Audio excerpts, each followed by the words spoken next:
निहारिका और दादी ने राध्या को करवाया किडनैप। प्रथम हमेशा के लिए किया एक दूसरे से दूर। जब राध्या आंगन में रंगोली बना रही होती है तभी अचानक कुछ गुंडे और राध्या उनसे पूछती है कि आप लोग यहाँ आ गए और कौन है आप लोग। तभी राध्या का मुंह बंद करता है और उसे दिया जाता है।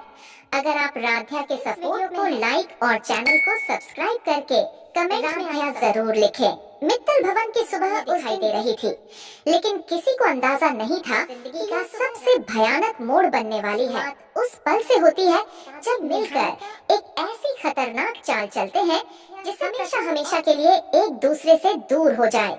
लंबे समय से निहारिका की किसी भी तरह राध्या को प्रथम की जिंदगी से दादी के मन में भी अब यह विश्वास बैठ चुका आने के बाद ही परिवार में बिखराव आया है। दोनों को एक ऐसे फैसले तक पहुंचा दिया कि जिंदगी बदल देने वाला था।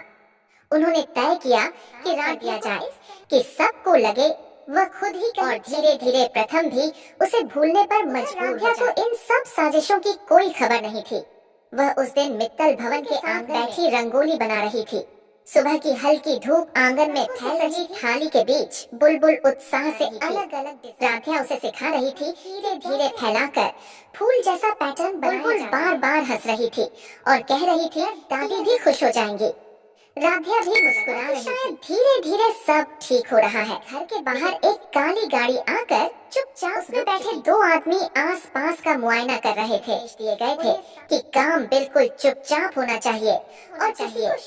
यह वही लोग थे जिन्हें निहारिका ने पैसे दादी को सिर्फ इतना बताया गया था कि राध्या कुछ समय के लिए दूर चली जाएगी ताकि परिवार में शांति आ सके। लेकिन असली साजिश कुछ ही मिनटों बाद वे आदमी धीरे धीरे बुलबुल रंगोली में इतना मग्न आते हुए नहीं देखा। राध्या ने जब कदमों की आहट सुनी, आप लोग कौन हैं और यहाँ ऐसे अचानक कैसे आ गए? हल्की सी हैरानी थी। वह समझ नहीं पा रही थी कि ये अनजान लोग घर के अंदर। राध्या की बात पूरी भी नहीं हुई थी कि एक आदमी पीछे और उसने उसका मुंह कसकर बंद कर दिया।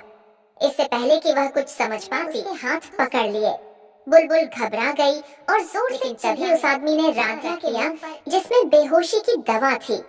कुछ ही सेकंड में राध्या की आंखें भारी होने लगी।